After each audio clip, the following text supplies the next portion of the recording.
آپ کی خدمت میں عرض کر رہا ہوں کہ نوجوانی میں یہ اس قسم کے سوال تھے جو بڑھاپے میں جا کر سمجھ آئے۔ میں اس لیے آپ کی خدمت میں عرض کر رہا ہوں کہ آپ کو بھی بڑھاپے سے پہلے یہ چیزیں معلوم ہو جائیں، ایسا نہ ہو کہ داڑھی سفید ہو اور پھر یہ حقائق آپ کو پتہ چلیں۔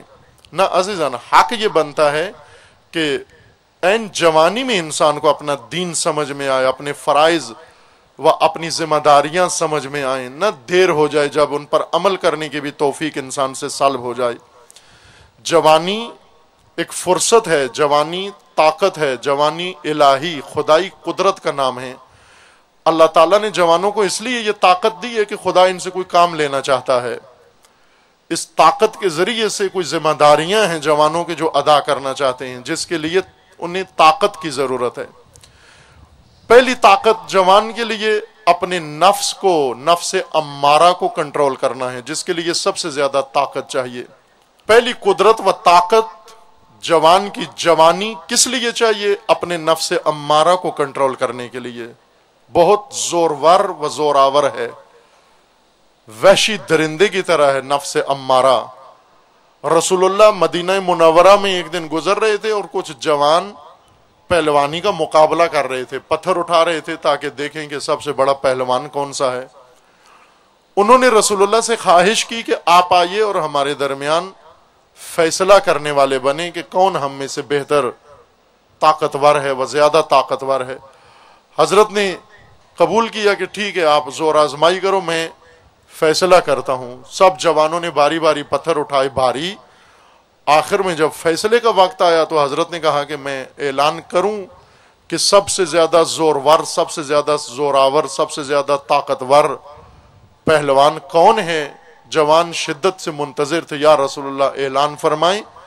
حضرت نے فرمایا کہ سب سے بڑا طاقتور وہ نہیں ہے جو بھاری اور وزنی پتھر اٹھا لیتا ہے، سب سے بڑا زوراور وہ ہے جو اپنے نفس امارہ کو کنٹرول کر لیتا ہے۔ وہ سب سے زیادہ طاقتور جوان ہیں، اور سب سے زیادہ ضعیف، سب سے زیادہ کمزور، سب سے زیادہ بزدل جوان وہ ہے جو گناہ کے موقع پہ اپنے اوپر کنٹرول نہیں کر سکتا۔ میں اکثر اس کی مثال یہ دیتا ہوں کہ انسان کی آنکھوں پہ خدا نے شٹر بنایا ہے، دروازہ بنایا ہے، بہت ہی ہلکا سا، دنیا کے سب سے ہلکے اور کم وزن شٹر میں سے ایک شٹر خدا نے انسان کی آنکھ کا دروازہ بنایا ہے، پلک چند گرام جس کا وزن ہے، چند گرام وزن ہے۔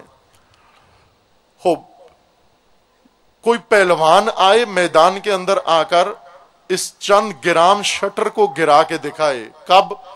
جب حکم آتا ہے کہ یا ایھا الذین آمنوا غضوا ابصارکم، اے وہ لوگوں جو ایمان لائے ہو، آنکھیں اپنی نیچے کر لو، شٹر گرا دو۔ گناہ سامنے ہے، نامحرم سامنے ہے، غلط منظر تمہارے سامنے ہے، یہ پلک آنکھوں کی نیچے کر دو، بند کر دو۔ وہ کون پہلوان ہے جو یہ بتائے کہ میں کر سکتا ہوں اس وقت بند؟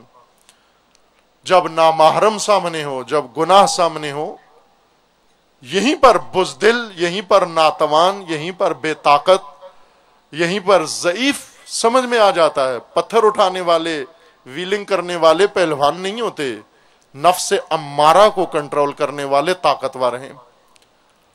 جوانی توبہ کے لیے ہے، توبہ سب سے مشکل کام ہے۔ بزدل آدمی کبھی توبہ نہیں کر سکتا، کمزور کبھی توبہ نہیں کر سکتا، یعنی اپنی غلطی کا اعتراف نہیں کرتا۔ دلیری اور شجاعت کی ایک علامت یہ ہے کہ انسان اپنی غلطیاں مان لے۔